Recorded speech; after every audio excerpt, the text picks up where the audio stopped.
अस्सलाम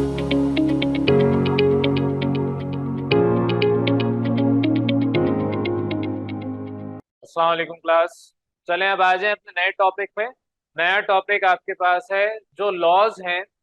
जितने भी लॉज आप पढ़ेंगे वो सारे के सारे अब आपने यहाँ पर इस टॉपिक में समझने। ये बहुत बड़ा टॉपिक है। ये laws related to gases, gases से रिलेटेड जितने भी साइंटिस्ट ने काम किया उन्होंने कुछ लॉज बना के दे दिए। वो लॉज यहाँ पर आपने पढ़ने। अब बहुत सारे साइंटिस्ट हैं। इससे पहले जो प्रॉपर्टीज आपने पढ़ी, प्रॉपर्टीज से पहले कुछ साइंटिस्ट के नाम आपने सुने होंगे क्योंकि मैंने ही आपको बताया था।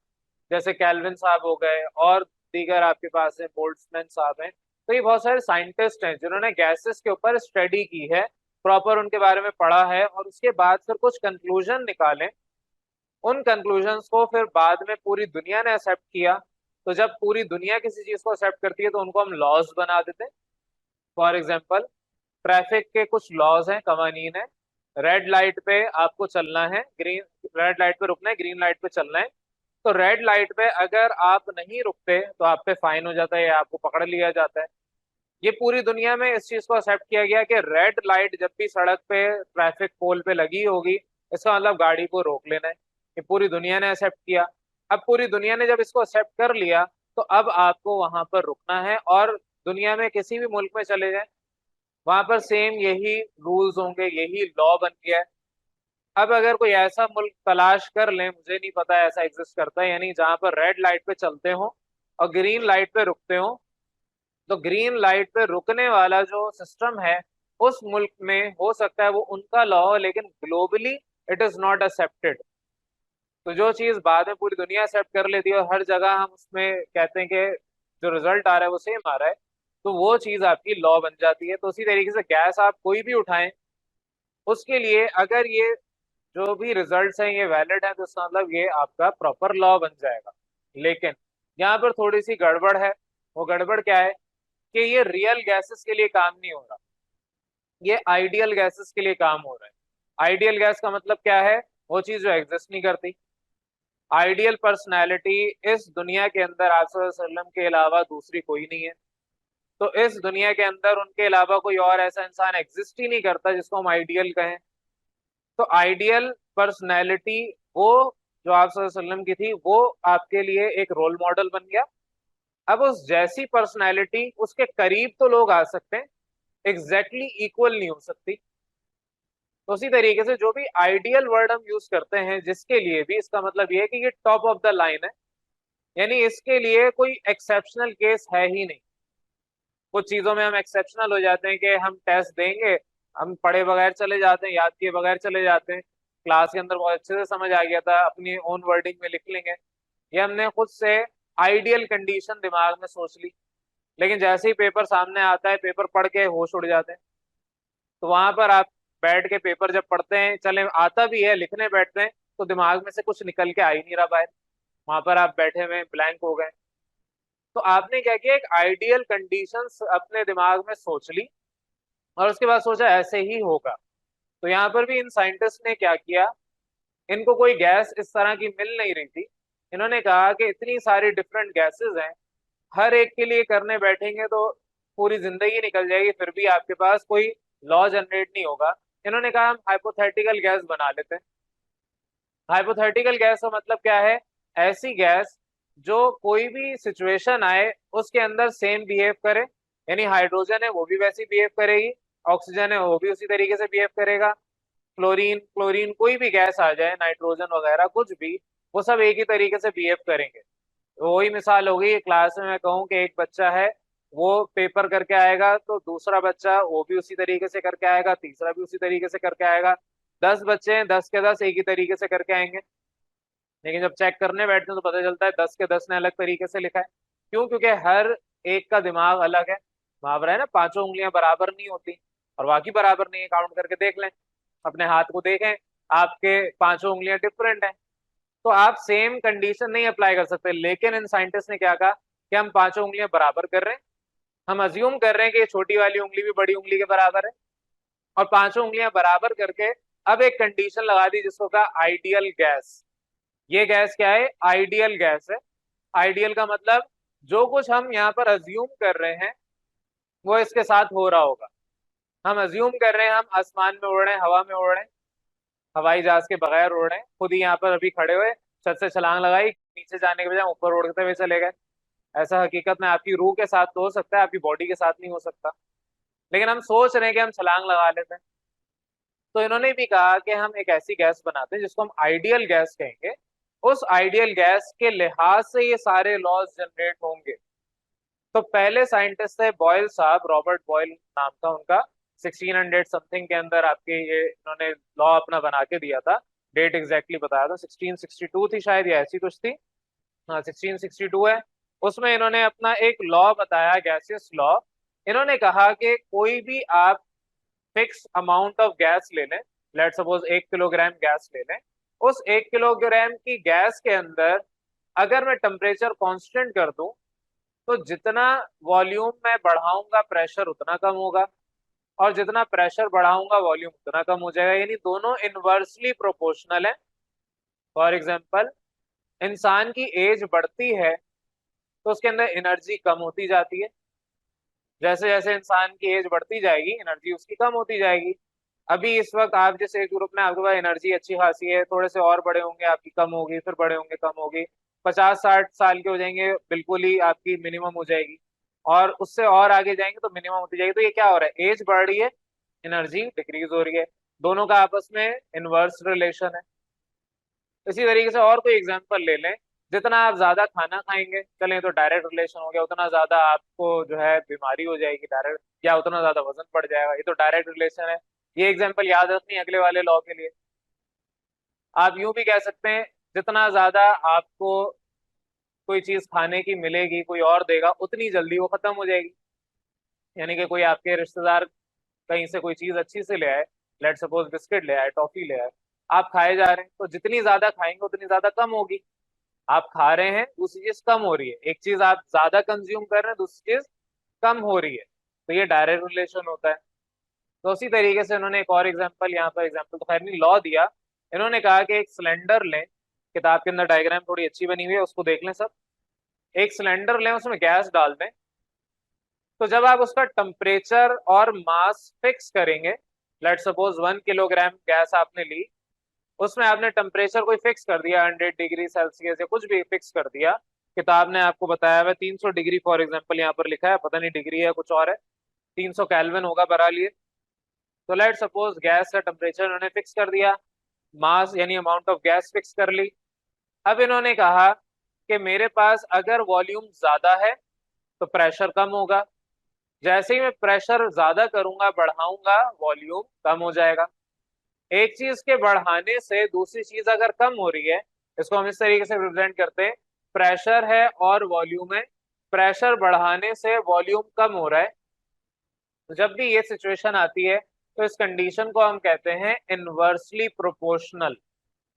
तो इनवर्सली प्रोपोर्शनल का मतलब क्या है, एक चीज बढ़ेगी दूसरी कम होगी।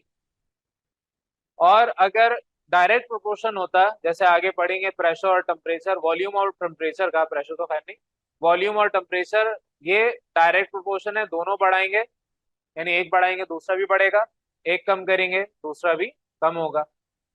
ये कहलाता है डायरेक्ट प्रोपोर्शन। ये अगला लॉ है, तो नेक्स्ट क्लास में उसको डिस्कस करेंगे। अभी हम बॉयल्स लॉ पर हैं। बॉयल्स लॉ क्या है, स्टेटमेंट इनकी कि फॉर एनी फिक्स या amount of gas, mass of gas है अमाउंट ऑफ गैस है, for any fix amount of gas, जो आपका प्रेशर है it is inversely proportional to the volume if temperature is kept constant. तीन चीजें याद रखनी है, प्रेशर, वॉल्यूम और टेम्परेचर। प्रेशर, वॉल्यूम और टेम्परेचर, ये तीन चीजें याद रखनी है। जिन दो के दरमियान रिलेशन होगा तीसरा कांस्टेंट होगा, जिन दो के दरमियान रिलेशन होगा तीसरा कांस्टेंट होगा। तो आपके पास यहाँ पर अभी प्रेशर और वॉल्यूम की बात हो रही है, तीसरा टेम्परेचर है, इट इज कांस्टेंट। अगर ये कंडीशन है तो इसका मतलब pressure is inversely proportional to volume. Example मैंने कहा किताब की देखें, तो किताब के अंदर आपको ये डायग्राम बनी हुई नजर आ रही होगी। पहले वॉल्यूम इसका लेट सपोज 4 पे मार्किंग नजर आ रही है, इनिशियली वॉल्यूम 4 पॉइंट पे है, 4 डेसीमीटर क्यूब है या 4 लीटर कुछ भी कहें। और दूसरी डायग्राम फाइनली जब प्रेशर बढ़ाया आपने, पहले प्रेशर आपके पास 1 atm था, दूसरी तरफ 2 atm कर दिया। ये जो आपके पास गॉज बना हुआ है, प्रेशर गॉज इसको कहते हैं, ये प्रेशर गॉज बताता है कि कितना प्रेशर है। आपको पहले 1 पे कांटा नजर आ रहा है, फिर दूसरी तरफ प्रेशर बढ़ाया 2 पे, आपको ये कांटा पॉइंटर नजर आ रहा है।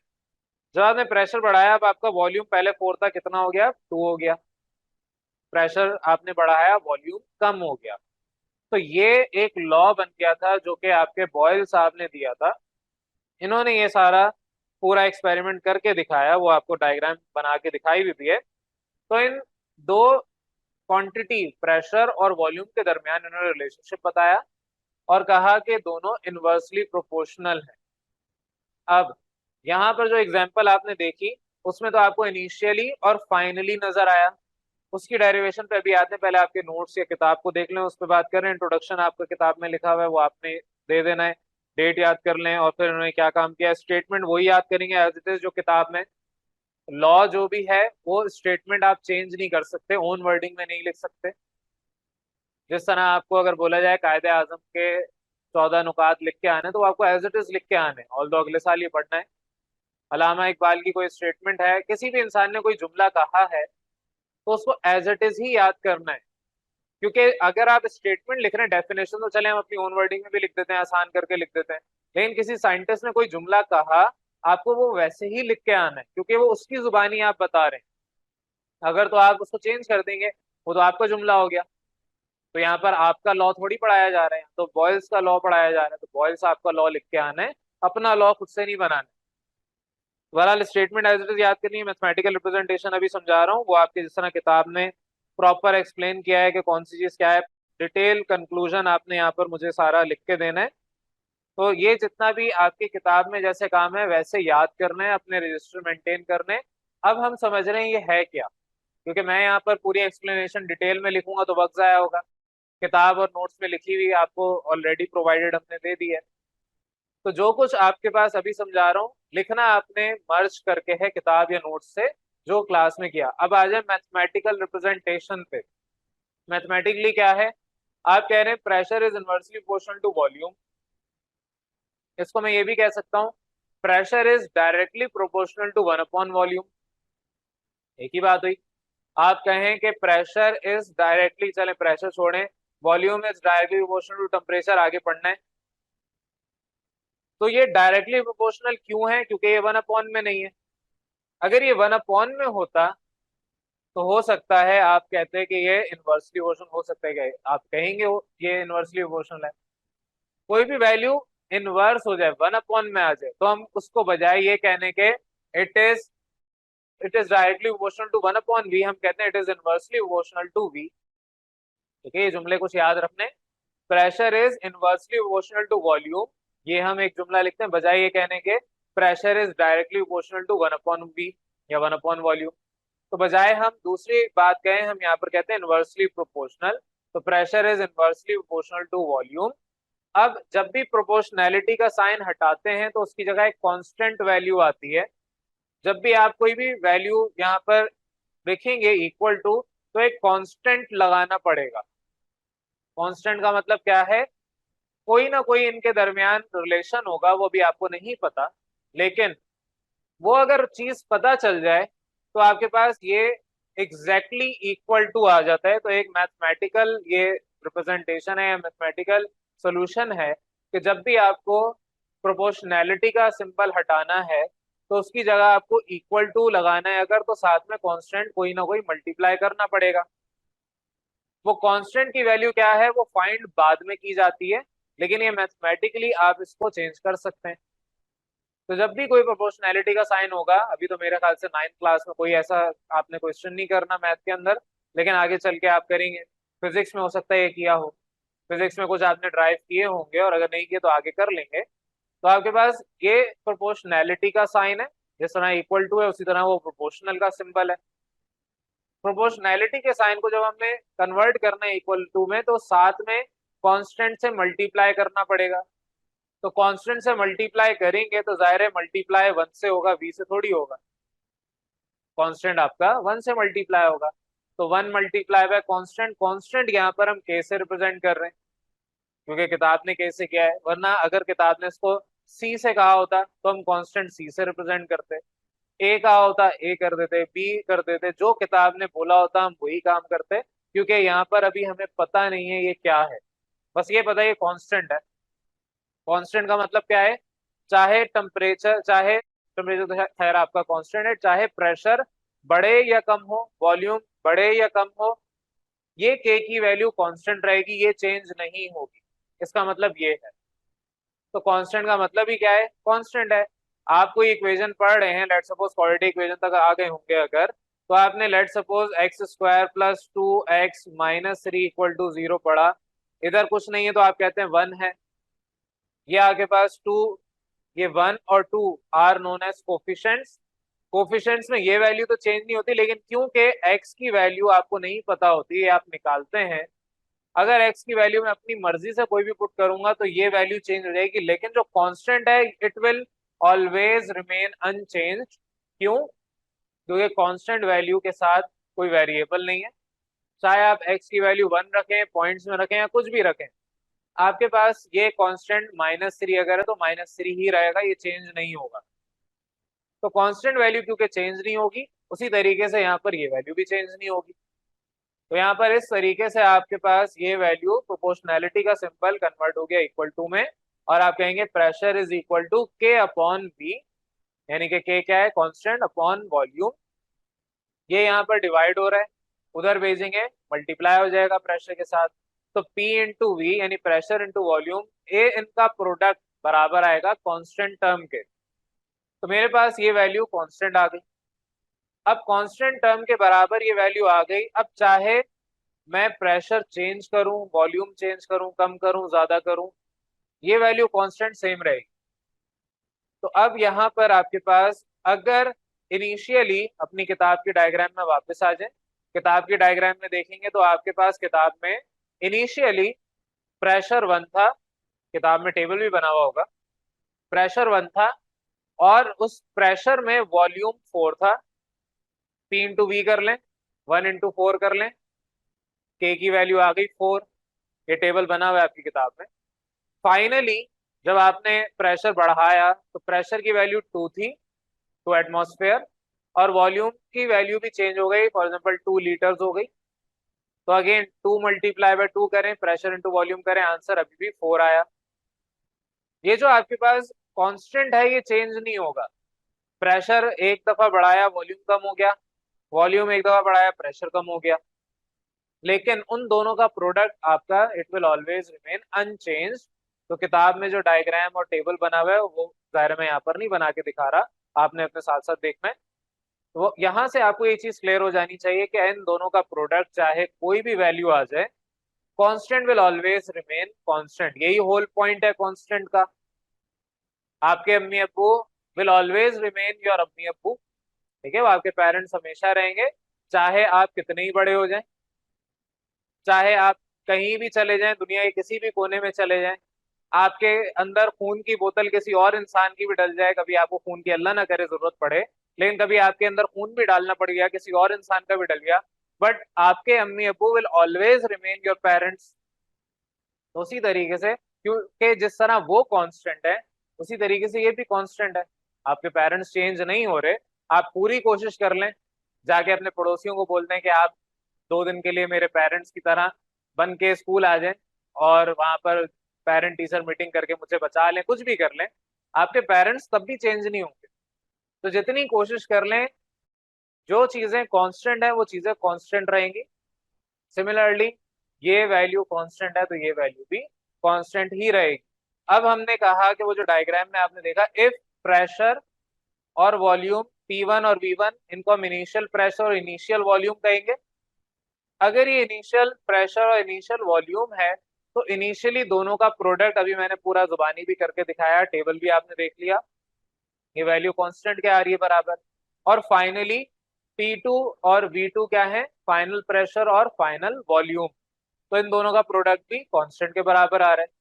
तो क्योंकि कांस्टेंट दोनों तरफ सेम है, चेंज नहीं हो रहा, दोनों कंडीशंस में वैल्यू इसकी 4 आ रही थी, तो मैं कह सकता हूँ दोनों की राइट साइड बराबर है।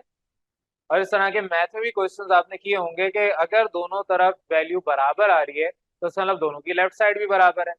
तो आप कह सकते हैं कि P1 V1 बराबर आएगा P2V2 के। तो इनिशियल स्टेट और फाइनल स्टेट ये आपकी कहलाती है इनिशियल कंडीशन यानी कि इनिशियल स्टेट, और ये कहलाएगी फाइनल कंडीशन यानी फाइनल स्टेट। तो इनिशियली और finally both are equal, that is why ये आपकी इक्वेशन ऑफ स्टेट भी कहलाती है।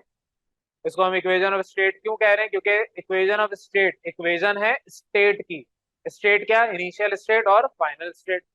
तो इक्वेशन ऑफ स्टेट यहाँ पर बता रहे हैं बॉयल्स लॉ के मुताबिक के product of initial pressure is always equal to the product of final pressure and volume. तो इनिशियल प्रेशर और वॉल्यूम का product is always equal to final pressure and volume का प्रोडक्ट। तो यहाँ से कंक्लूजन हमें क्या मिला, यहाँ से कंक्लूजन हमें ये मिला कि अब आपके पास जो वैल्यू है इनिशियल और फाइनल की, वो आपस में अगर हम एक बढ़ा रहे हैं दूसरी कम हो जाएगी। लेट्स सपोज हम प्रेशर बढ़ा रहे हैं वॉल्यूम कम हो जाएगा, प्रेशर कम कर रहे हैं वॉल्यूम बढ़ जाएगा। तो एक चीज बढ़ेगी तो दूसरी ऑटोमेटिकली कम हो जाएगी। खाना खाएंगे प्लेट में खाना कम हो जाएगा, टॉफी खाएंगे रैपर की तादाद बढ़ सकती है लेकिन वैसे टॉफी खत्म हो जाएगी। पैसे आपके पास ज्यादा पॉकेट मनी आ गई, चीज खरीद के आएंगे पैसे कम हो जाएंगे। ये सारे इन्वर्सली प्रोपोर्शनल है। दुकान से जाके चीज लेके आएंगे, पैसे आपके पास जितने थे अब उसमें कमी हो गई, तो पैसे खर्च करने से कम हो जाते हैं। एक आपको इन्वर्स रिलेशन समझ आ गया कि पैसे बेशक ज्यादा मिले लेकिन ज्यादा खर्च करने से पैसों में कमी ही आएगी। तो उसी तरीके से प्रेशर जितना ज्यादा बढ़ाएंगे वॉल्यूम उतना ज्यादा कम होता रहेगा। यही चीज आपने प्रॉपर्टी ऑफ गैस में पढ़ा था कंप्रेसिबिलिटी में। तो जब आप कंप्रेस करते हैं, कंप्रेस क्या मतलब आप प्रेशर बढ़ा रहे हैं तो आपके पास वॉल्यूम कम हो रहा था। तो यहाँ पर ये पूरा एक लॉ था बॉयल्स लॉ।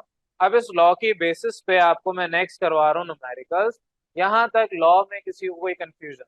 चले आ जाए हम न्यूमेरिकल पे। न्यूमेरिकल आप लोगों के इस टॉपिक के, क्योंकि हर एक लॉ के साथ न्यूमेरिकल साथ एसोसिएट है, तो न्यूमेरिकल्स आपने साथ साथ करना है। जैसे ही टॉपिक हम कर लेंगे कोशिश करूंगा मैं उसी के साथ आपको न्यूमेरिकल करवा दूं। लेकिन अदरवाइज जो पढ़ाने का तरीका होता है वो मेरा ये होता है कि पहले पूरी थ्योरी करते हैं फिर न्यूमेरिकल पे आते हैं। लेकिन बहरहाल अब पहले हम साथ साथ कर रहे हैं। जितना भी आपको ये पढ़ाया है प्रॉपर किताब या नोट से आपने इसको करना है। अगर कुछ चीजें यहाँ पर इजाफी मैंने करवाई हैं, कोई स्टेप ज्यादा हो गया तो आप उसमें मर्ज कर सकते हैं। लेकिन आप एज इट इज अगर एग्जाम में ये लिख के आएंगे तो नंबर आपको आधे भी नहीं मिलेंगे, क्योंकि इसमें कोई एक्सप्लेनेशन नहीं है, कोई डिटेल नहीं है। तो थोरेटिकल पोर्शन एग्जाम में आएगा, फाइनल बोर्ड एग्जाम में आपके पास क्वेश्चन आएगा। लेट सपोज आपसे बोला जाए कि ड्राइव या give mathematical representation of Boyle's law, तो आपको प्रॉपर स्टेटमेंट से लेके पूरा कंक्लूजन तक काम करना है। तो स्टेटमेंट आपकी जो भी है वहां से स्टार्ट करेंगे, फिर मैथमेटिकल रिप्रेजेंटेशन और एंड में कंक्लूजन तक पूरा लिख के आएंगे, चाहे शॉर्ट में आए या लॉन्ग में आए। आपको इस चीज में डिस्टिंग्विश नहीं करना कि ये लॉन्ग में आया था ये शॉर्ट में आया था, शॉर्ट में आया इसलिए हमने छोटा लिख दिया। जो चीज पूछी है उसको वैसे ही आंसर पूरा करके आना। तो बहरहाल ये आपका पूरा टॉपिक हम डिस्कस कर चुके हैं थ्योरेटिकल। अब न्यूमेरिकल पोर्शन पे आ जाए। एग्जाम्पल्स पहले देख रहे हैं, अगर हमें मौका मिला तो आगे मैं आपको एक्सरसाइज भी करवा दूंगा, वरना नेक्स्ट क्लास में एक्सरसाइज डिस्कस करेंगे। अभी एक एग्जाम्पल करवा रहा हूँ फिर दूसरी पे आ रहे हैं।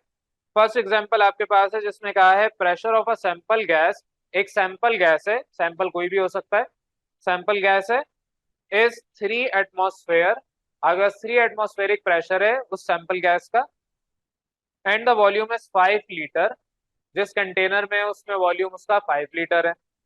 If the pressure is reduce to 2 atmospheric pressure, जो भी आपने बॉयल्स लॉ में डायग्राम पढ़ी उसी तरीके से आपके पास कंटेनर था, आपने वो जो पिस्टन है वो दबाया तो आपके पास प्रेशर बढ़ गया और गैस का प्रेशर कम हो गया। तो यहाँ पर प्रेशर आपने रिड्यूस कर दिया 2 एटमॉस्फेयर। अच्छा प्रेशर कम हुआ है तो वॉल्यूम अब बढ़ेगा, बढ़ना चाहिए। तो आपका जो टेम्परेचर कांस्टेंट है यहाँ पर बताया नहीं, लेकिन टेम्परेचर कांस्टेंट होना चाहिए। तो आपने क्या किया, प्रेशर रिड्यूस किया, आपने पिस्टन को ऊपर खींच दिया। पहले 3 एटमॉस्फेरिक था, आपने उस प्रेशर को रिड्यूस किया, पिस्टन ऊपर खींचेंगे जाहिर है तभी प्रेशर कम होगा। एक छोटे से जानवर को आप पकड़ के दबा दें तो बेचारा आवाजें निकालेगा, चीखना शुरू कर देगा। फिर जैसे जैसे आप उस पर दबाव कम डालेंगे वो थोड़ा सा रिलैक्स हो जाएगा और आपसे दूर भागने की कोशिश करेगा। आपने क्या किया, प्रेशर रिड्यूस किया।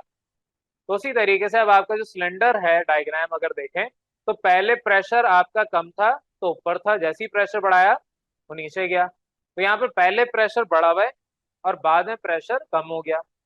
तो आपने अभी ये चीज सीखी कि मेरे पास प्रेशर कम करने से वॉल्यूम ज्यादा हो जाता है और प्रेशर ज्यादा करने से वॉल्यूम कम हो जाता है। सवाल में आपको पहले प्रेशर ज्यादा दिया है और बाद में प्रेशर कम दिया है, तो जो वॉल्यूम इनिशियली है फाइनली वॉल्यूम बढ़ना चाहिए अकॉर्डिंग टू बॉयल्स लॉ। अब इसको हम प्रूव कर रहे हैं with the help of numerical. आपसे कहा है कि नया वॉल्यूम क्या होगा, फाइनल वॉल्यूम क्या होगा। तो डाटा पहले बना लेंगे। डाटा क्या होगा, मेरे पास इनिशियल प्रेशर 3 एटमॉस्फेरिक है, इनिशियल वॉल्यूम 5 लीटर है, इनिशियल अच्छा फाइनल प्रेशर गिवन है 2 एटमॉस्फेरिक। आपसे कहा है फाइनल वॉल्यूम क्या होगा। अब फाइनल वॉल्यूम आपको वैसे पता है कि बढ़ना चाहिए, लेकिन क्या होगा उसको निकालने के लिए according to Boyle's law proper solution की हेडिंग डालेंगे ब्लू मार्कर से। प्रेजेंटेशन का खास ख्याल रखना है, ये आप ब्लैक मार्कर से हेडिंग डालते हैं, ब्लू मार्कर से हेडिंग डालेंगे, अंडरलाइन उसी ब्लैक मार्कर से करेंगे, ब्लैक पेन से लिखेंगे अकॉर्डिंग टू बॉयल्स लॉ, हवाला देंगे कि क्या आप फॉर्मूला इस्तेमाल कर रहे हैं। बॉयल्स लॉ क्या है, that is P1V1 is equal to P2V2। इस बॉयल्स लॉ का मेरा कोई इस्तेमाल करने का मूड भी नहीं है, ना मैं कर सकता हूँ, मेरे किसी काम का ही नहीं है वो। मैं अगर लिख भी दूं pressure is inversely proportional to volume, क्या कर लूंगा। एक्चुअल मेरे इस्तेमाल में ये जो इक्वेशन स्टेट है, इक्वेशन ऑफ स्टेट, ये काम की है। तो है क्या, ये बॉयल्स लॉ से ही आई है। तो according to Boyle's law P1V1 is equal to P2V2। आपको क्या निकालना है, final volume, that is V2। तो इसके साथ जो P2 मल्टीप्लाई हो रहा है आप उसको उस साइड पे भेज के डिवाइड कर दें। तो यहाँ पर मल्टीप्लाई हो रहा है, उधर जाके डिवाइड हो जाएगा। मैथ में ये काम करते रहते हैं। और V2 क्योंकि निकालना है तो इसको आप लेफ्ट साइड पे लिखें, बाकी सारी चीजें राइट साइड पे। और इनकी जगह अपनी वैल्यूज पुट कर दें, P1 की जगह 3, V1 की जगह 5 और P2 की जगह 2, जो डाटा गिवन है सवाल में। सिंप्लीफाई करें, 3 इंटू 5 15 डिवाइड बाई 2 7.5 लीटर। लेकिन ये चीज निकालना काफी नहीं है, रिजल्ट उसी तरीके से देना है जैसे आपके सवाल में किताब में बोला गया है। तो आपके सवाल में ये नहीं कहा कि आपके प्रेशर डिक्रीज होने से वॉल्यूम इंक्रीज होगा वगैरह ये चीजें बताएं, लेकिन आप अपने कंक्लूजन को प्रॉपर बताएंगे जो आपने टॉपिक पढ़ा उस लिहाज से। तो आपने प्रॉपर लिखना है कि जब आप प्रेशर डिक्रीज करें, by decreasing the pressure volume आपका इंक्रीज होगा, वॉल्यूम इज इंक्रीज। और उसकी जो फाइनल वैल्यू होगी, अब आपकी किताब ने न्यू वैल्यू कहा हुआ है सवाल में, अगर आपका दिल चाहता है न्यू वैल्यू लिख दें, and it's new value is, वरना मैंने फाइनल लिखवाया क्योंकि हमने डाटा में भी फाइनल का है और कोई फर्क नहीं पड़ता न्यू लिखें या फाइनल लिखें। बहरहाल इट्स न्यू वैल्यू इज, जो आंसर आया वो लिख दें 7.5 लीटर्स। इन्वर्टेड कॉमा में लिखना चाह रहे हैं इन्वर्टेड कॉमास डाल दें, मैंने नहीं डाले, तो आपके पास ये इन्वर्टेड कॉमास में आ जाएगा जो एक्चुअल वैल्यू है। तो ये सिंपल सा आपके पास एग्जाम्पल थी इस बॉयल्स लॉ की, इसको अपने पास नोट कर लें जल्दी से, फिर सेकंड एग्जाम्पल करवा रहा हूँ। चलें अपने और न्यूमेरिकल्स देख लें। एग्जाम्पल आपकी 5.1 अभी डिस्कस किए, 5.2 पे आ जाएं। सेकंड एग्जाम्पल में क्या है, 700 centimetre cube of a gas is enclosed in a container under a pressure of 650 mmHg। एक बक्सा है, एक कंटेनर है जिसमें 700 सेंटीमीटर क्यूब वॉल्यूम आपके गैस का मौजूद है। उसको आपने एक डब्बे में बंद किया है, इनक्लोज मतलब बंद करना। उसके अंदर जो प्रेशर है वो 650 mmHg है। 650 mm ये आपको यूनिट सारी पढ़ा रखी है। आपसे कहा है if the volume is reduce to 350 centimetre cube, आप 700 से 350 पे चले जाएं, अपना वॉल्यूम कम कर दें, what will be the pressure then. जब आपने वॉल्यूम कम किया तो अब बताएं प्रेशर क्या होगा। तो एक सिंपल आपको पहले दिमाग में लॉ क्लियर होना चाहिए, बॉयल्स लॉ, कि आप वॉल्यूम कम कर रहे हैं तो प्रेशर बढ़ेगा। जब ये चीज क्लियर हो गई तो आपको आगे आंसर प्रॉपर समझ आ जाएगा कि मेरे पास यहाँ पर सबसे पहले तो सवाल देख के डाटा बनाएंगे कि इनिशियल वॉल्यूम और इनिशियल प्रेशर आपके पास सवाल में गिवन है 700 और 650। फाइनल वॉल्यूम आपने जो कम किया है दैट इज 350। फाइनल प्रेशर आपको निकालना है, तो सोल्यूशन की हेडिंग डाल के हवाला देना है अकॉर्डिंग टू बॉयल्स लॉ। उसके बाद फिर आप यहाँ पे क्योंकि अब फाइनल प्रेशर निकालना चाह रहे हैं तो आप वॉल्यूम को उधर भेज के डिवाइड करेंगे। तो P2 will be equal to 650, आपके पास P1 की वैल्यू है 650 mmHg, V1 आपके पास 700 और V2 आपके पास यहाँ पर 350 है। 350 और 700 एक ही टेबल में आते हैं 2 टाइम्स, तो ये आपस में कैंसिल हो गए। 650 मल्टीप्लाई बाय 2 और फिर आपके पास आंसर आया 1300, 650 मल्टीप्लाई बाय 2, 1300 क्या, mm of Hg, it is a unit of pressure. Result and में देंगे, द फाइनल प्रेशर जो आपने निकाला वो ये है, और ये क्योंकि इंक्रीज हो रहा है, वजह उसकी क्या है, आपने प्रेशर, आपका जो वॉल्यूम है वो डिक्रीज हुआ है, तो आपका वॉल्यूम क्योंकि डिक्रीज हुआ है तो प्रेशर ऑटोमेटिकली इंक्रीज हो जाएगा। ये सिंपल सी आपके पास एग्जांपल है। अब इसके बाद आपके ये कुछ एक्सरसाइज के क्वेश्चंस हैं। एक्सरसाइज में मैं आपको एक क्वेश्चन करवा रहा हूँ, उसके बाद जो बकिया होंगे क्वेश्चन वो आप घर पे खुद ट्राई करेंगे, मैं रफली समझा दूंगा। आपसे क्वेश्चन नंबर 4 में कहा है, एक्सरसाइज जो किताब के चैप्टर के एंड में है, a gas occupies a volume of 40 decimetre cube, volume दे दिया 40 decimetre cube at standard temperature 0 degree centigrade यहाँ पर गिवन है, एंड प्रेशर 180 एम। आपसे कहा है when pressure is increase up to 380 M, pressure आपने 380 एम तक इंक्रीज कर दिया, अनचेंज टेम्परेचर, टेम्परेचर अनचेंज है। तो जब ये जुमला आ गया टेम्परेचर चेंज नहीं हो रहा, कांस्टेंट है, तो आपको क्लिक हो जाना चाहिए, बॉयल्स लॉ होगा। आगे क्या है, what would be the new volume, नया वॉल्यूम क्या होगा, प्रेशर चेंज किया, इनिशियली वॉल्यूम बता दिया क्या है, आपसे कहा फाइनल वॉल्यूम बताएं क्या होगा। सवाल देख के डाटा आपने बनाया, इनिशियल प्रेशर 1 है, इनिशियल वॉल्यूम 40 गिवन है, फाइनल प्रेशर आपने कितना किया 3, वॉल्यूम बताने नया क्या होगा, फाइनल वॉल्यूम। तरीकेकार वही है, अब डिटेल इतनी नहीं बताऊंगा आपको, यहाँ पर वॉल्यूम निकालना है, दूसरी चीज उधर बेच के डिवाइड करें, वैल्यू पुट करें, सिंप्लीफाई करें, यहाँ पर आंसर 13.333 चलता रहेगा, 2 डिजिट्स तक लिखते हैं पॉइंट के बाद। अब रिजल्ट सबका वैसे ही होगा, the new volume is this and it is decreased by increasing pressure, pressure क्योंकि इंक्रीज किया है तो वॉल्यूम आपको नजर आ रहा है डिक्रीज होता हुआ। अब 5 और 6 ये दो क्वेश्चन आपके होमवर्क हैं, रफली समझा रहा हूँ।